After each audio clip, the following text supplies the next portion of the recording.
Good morning, everybody. We would like to start a very important session. People who attended the previous session heard a little bit about education, but we'll speak about another education, the nutrition education within schools. And as we all know, it's a crucial thing and very important that we'll speak about it, and we'll think, Dorit, what is the best way to educate for better nutrition? And when you speak about better nutrition, what do you mean by that? And we have a very distinguished people who will come and speak with us about it. And I want to introduce the first speaker, Dorit Adler. I asked them to send me a few words about themselves, but they never did, so I invented everything. So I hope I'll be correct. Dorit Adler, she's a nutritionist. She managed the nutrition department in the Hadassah for more than 30 years, and now she's finishing her PhD. Her dissertation was on changing the food system in hospital for better healthy foods.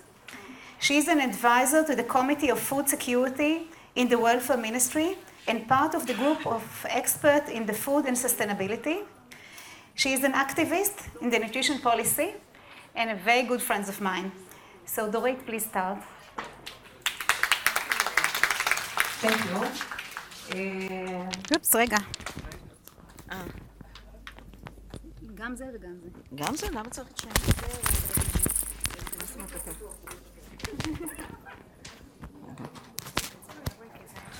אחרת לא שומעים.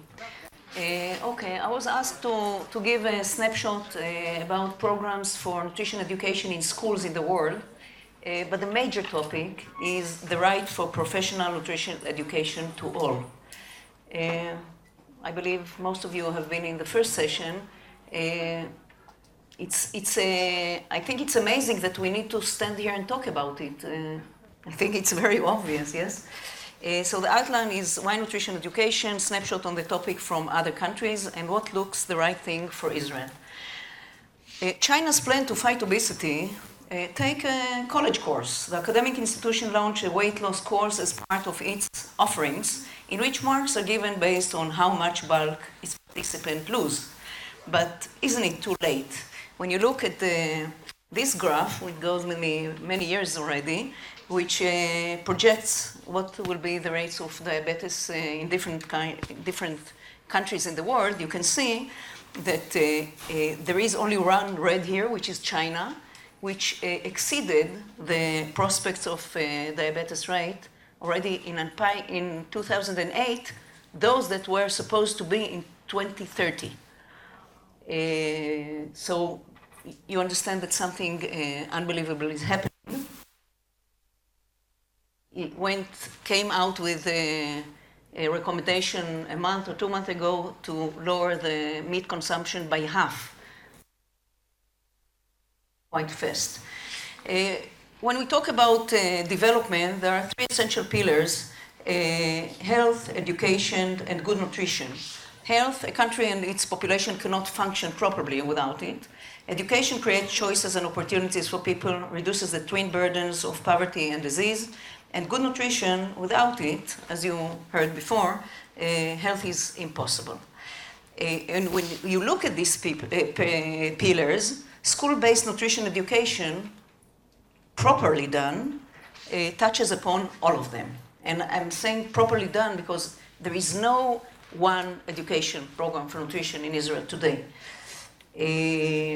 Why is nutrition education important? So we know that a well-nourished, healthy workforce is precondition for successful economic and social development, and a major contribution to a country's overall economic and social development. You heard the General Director of the Ministry of Health. The cost, disease and economic cost of these diseases is such that no country can handle it anymore. And good nutrition education provides people with knowledge, skills, and motivation to make wise dietary and lifestyle choices, building thus a strong basis for healthy and active life.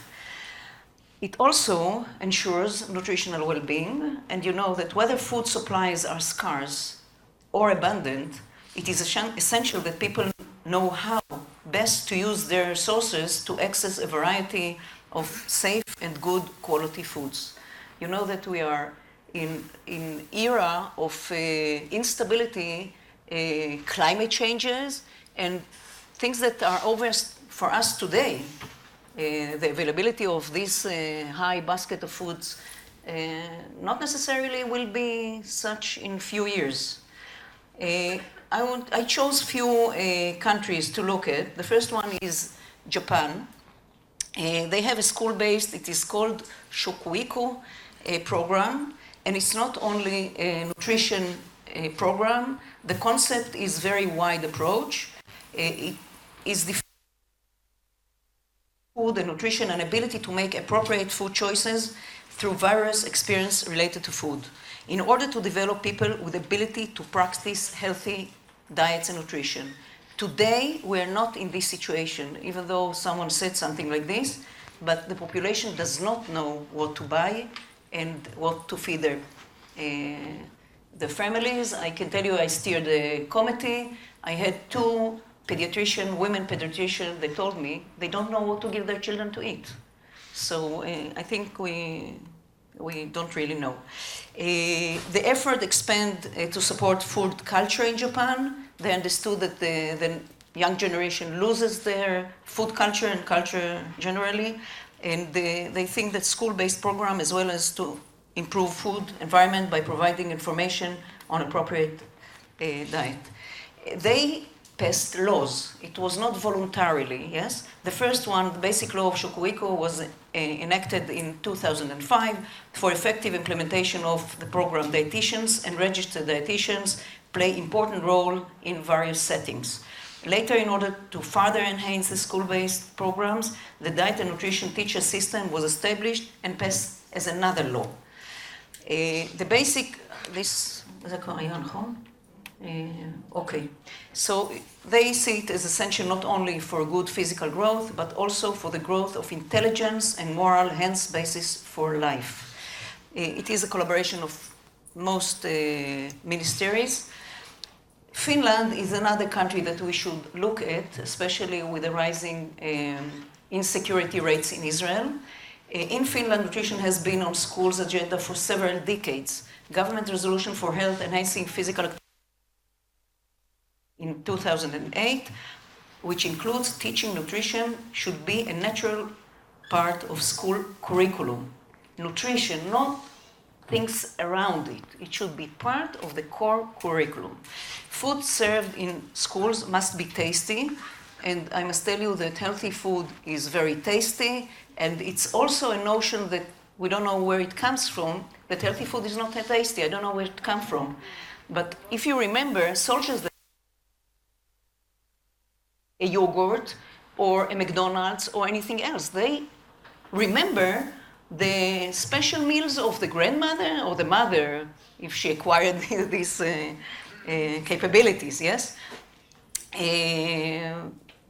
The school lunch was found to be the healthiest meal the children ate during the day. This is a research that was done in Finland.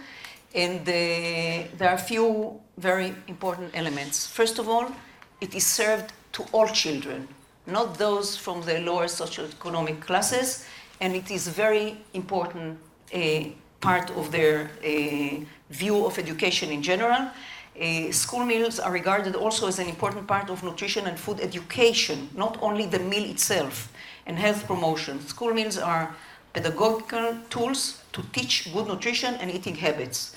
Including this subject in school agenda does not interfere with acquiring commonly acceptable academic skills. The other way around, the Finnish children are leading in their academic marks.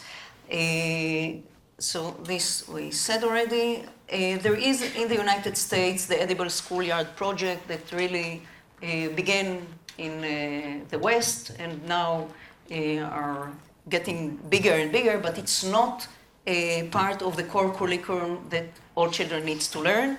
They envision garden and kitchen as interactive classroom for all academic subjects and a free nutritious organic lunch for every student. And as you know, also Berkeley was the first one to have on sugar. There is a huge food movement there, and they say it is important to integrate the curriculum into schools that will transfer the health and values of every child in America. Brazil, as you heard already, they came with an amazing recommendation, a very brave one. And in 2009, a new mandate established that food and nutrition education should be fully integrated across the entire curriculum of basic education. In 2012, the Ministers of Social Development, Health and Education launched the framework of reference for food and nutrition education in public policies, identifying kindergarten, schools, and universities as an important area for food and nutrition education. Mexico also put that school must provide nutrition education, and United Kingdom now beginning to teach cookery in the age of until 9. And in Israel, in 12-16, there is 1 hour a year. Yes? Yes. 1 hour a year? No? No. Okay. Mandatory? No. Speak in Hebrew for a minute, because I found this and I cannot translate it in the same sense. תזונה רציונלית שומרת על הבריאות, משבחת את גידול הילדים, ולא עוד, אלא שהיא חוסכת גם דמי ריפוי. עם הכנסת המטבח והמסעדה לתוך בית הספר, אנחנו מעשירים את חייו, ובית הספר מתקרב אל בית האב עד כי קרני אורו מגיעות אל הבית. איפה? כי קרן המסעדות, של הדסה דרך אגב, באה להוסיף לבית הספר את אחד הערכים החשובים ביותר שבהם יוכל מפעל החינוך בארץ להתפאר. 1930, and I want to tell you, as someone who is proud that worked so many years in the Hadassah organization, the women of Hadassah were the first to put school meals into school in Jerusalem because there was malnutrition there. But they said, if you want us only to give the meals, we're not supporting it. Only if it's part of a holistic nutrition education. And they began to teach teachers, yes? And all this was in 1930 when there was poverty in Israel and Jerusalem. Israel today is a rich country, and it has to bring back this nutrition, cookery, and sustainability as a subject to the core curriculum of all children in Israel. The children there learned, they were half dietitians, by the way. They knew to calculate the whole menu, how many calories, protein. They learned how to serve 70 people or 30 people if they were in a combination, yes? And so there is no question that it's one of the basic skills that every child should learn from pre-kindergarten until high school. And the question is whether this knowledge stays. So there is a research that shows that these studies, the children, when they grow up, they remember big parts of what they were educated about. And by the way, every person that I talk about and was part of this cooking class and nutrition classes, remember it with a big affection, yes? So there is now a call to bring back home economics education, and girls and boys should be taught the basic principle they will need to feed themselves and their families within the current food environment. A version of hunting-gathering for 21st century. I finish in a second. A comprehensive curriculum to teach students about the scientific and practical aspects of food might include basic cooking techniques, caloric requirements, sources of food, from farm to table, budget principles, food safety, nutrient information, where to find it and how to use it, and effects of food and well-being and risk. A home economics curriculum could equip young adults with the skills essential to lead long, healthy life and reverse the trends of obesity and diet-related diseases. This instruction will also help youth re-establish a healthy relationship with food, protecting them from the constant onslaught of weight loss diets and bodybuilding fed norms.